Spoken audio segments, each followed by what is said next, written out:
రామన్న నమస్తే. నమస్తే అన్న. బాగున్నావనా? అవునన్నా. నాకు ఎవరు? గుర్తుపట్టినావా? నేను రమేష్ మాట్లాడుతున్నానా? ఏ రమేష్ అన్న? మనం మన ఊరికి వచ్చినప్పుడు ఒకసారి పరిచయమైన నంబర్ ఇచ్చిండు కదనా? ఎక్కడ?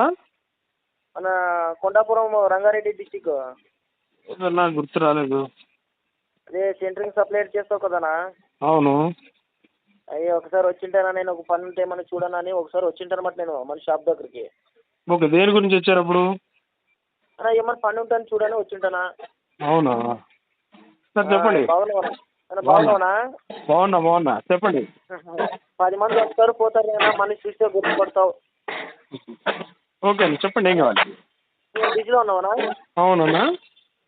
అన్న ఒక చిన్న విషయం మాట్లాడొచ్చినా. చెప్పన్నా. సైడ్కి వస్తావన్నా? ఇంకా శబ్దం ఉంది అక్కడ. చెప్పన్నా, పర్లేదు వినిపిస్తుంది. ఏం లేదన్నా, మనది కర్ణాటక. ఇప్పుడు మన ఊరికి వచ్చినప్పుడు పక్కనే నంబర్ ఇచ్చింది అనమాట. చెప్పన్నా. ఇప్పుడు మాది కర్ణాటకనా, ఉడిపి పక్కన బస్ స్టాప్ ఉన్నాయి, చిన్న విలేజ్. ఓకే. మనకి ఇక్కడ ఒక చిన్న విషయం ఏమంటే, మనకి ఇక్కడ ఇంద్రం కాలనీ నుంచి పేదవాళ్ళకి గవర్నమెంట్ స్థలం చిల్లులు ఇస్తారు కదనా. ఓకే. అట్లా మా ఊర్లో పేదవాళ్ళకని గవర్నమెంట్ స్థలం నుంచి ఒక 10-15 మందికి ఇల్లు ఇచ్చామన్నమాట. ఓకే. మా ఊర్లో నంబర్లు సర్పంచులు అందరూ పేదవాళ్ళకని ఒక టీం చేసి ఇల్లు ఇచ్చిస్తున్నారు పేదవాళ్ళకని. ఓకే.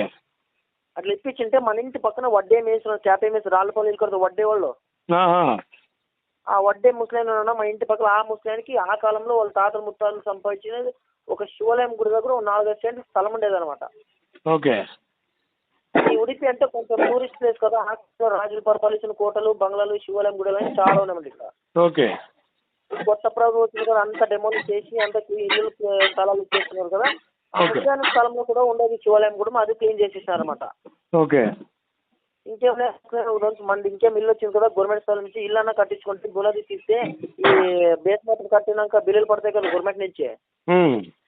అప్పుడన్నా ఒక చిన్న ఇల్లు కట్టించుకోము, నిండు మంగళవారం భూమి పొద్దుంతా చేపించుకొని ఒక మంచి జోరు చూసుకొని పాయం తీసేపోయినాడు అనమాట. గుణాలు కట్టేటప్పుడు. ఓకే. అట్లా తీసేటప్పుడు ఒక 5-6 లోతుల్లో 2 మట్టి కుండలు బయటపడిపోయినాయన్న. అన్న దాన్ని చూసి ముస్లిం భయపడిపోయి ఎవరికైనా చెప్పలేదు దాని గురించి. ఏమో తెరిపోయింది ఏం కదని భయపడిపోయి ఎవరికైనా చెప్పలేదు దాని గురించి. ఓకే. చూడప్ప ఇది ఇట్లా దొరికిపోయిందంటే దాన్ని పగలు కొడితే ఒక 2 కేజీలు వెండి, ఒక 4-5 కేజీలు బంగారం దొరికిపోయిందన్నా. అన్న తిరుపతి బాలాజీ చేసి తన మెరుస్తుందన్న అది. ఓకే. అది నైట్ 12 గంటలప్పుడు పాలప్రాణం చేసి చూపించినాడు అన్నమాట నాకు.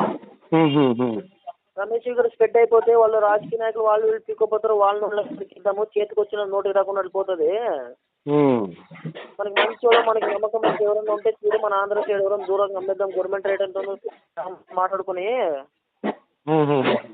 అని చెప్తే నేను మాట ముస్లిం తిట్టినాను అనమాట. దొరికిన సొమ్ము ఎవరు నమ్ముతారు ముస్లిం అట్లా తిట్టాను అనమాట. అన్న ముస్లిం ఏమన్నాడు, రమేష్ అయితే ఒక ప్లాన్ చేద్దాము, వాళ్ళేం ఫస్ట్ ఏం 1 రూపాయి వద్దు, ఊరికే ఉత్తి చేతులతో వచ్చి కల్లారా సరుకు చూడమను, సరుకులు అంత షాంపులు ఇద్దాము, దాన్ని తీసుకుపోయి వాళ్ళ ఊర్లో షంప్ చేయించుకోమని, వాళ్ళకి నచ్చిందంటే గవర్నమెంట్ రేట్ ఎంత ఉందో సగం రేట్ మాట్లాడదామని చెప్పిండు. ఓకే. అంటే ఇప్పుడు మీ దగ్గర అది గోల్డ్ అది ఉంది, వెండి అది ఉంది. అవునా? మరి ఇప్పుడు అక్కడే మీ ఊర్లోనే ఎక్కడైనా అమ్ముకోవచ్చు కదా, ఏదో హైదరాబాద్ దాకా తేవడం ఎందుకు? ఇక్కడ స్ప్రెడ్ అయిపోతుంది కదా గవర్నమెంట్ పాలు అయిపోతుందని. అలా కాదు, దూరం పోయాలి అమ్మండి.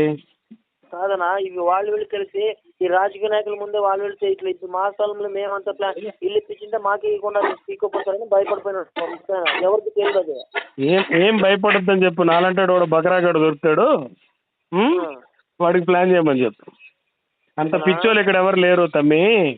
మీకు బంగారం దొరికితే మీరేమో ఫోన్ చేసి మాకు రమ్మంటారు, అది కూడా మీరు శాంపుల్ ఇస్తే మేము తెచ్చుకోవాలి. అంత అవలగల్లా కనిపిస్తున్నారు.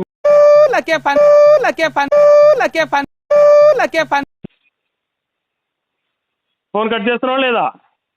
ఎందుకనా ఫోన్ కట్ చేయలేకపోయి ముందు నువ్వు. నేను నీ కర్ణాటక వచ్చినా, నేను నీకు నెంబర్, నువ్వు నాకు నెంబర్ ఇచ్చినావా?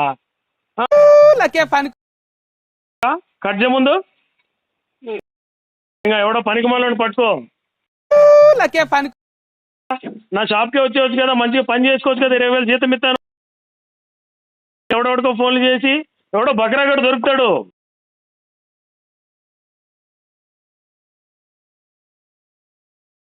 వస్తానులేనా ఉద్దవాళ్ళదే కానీ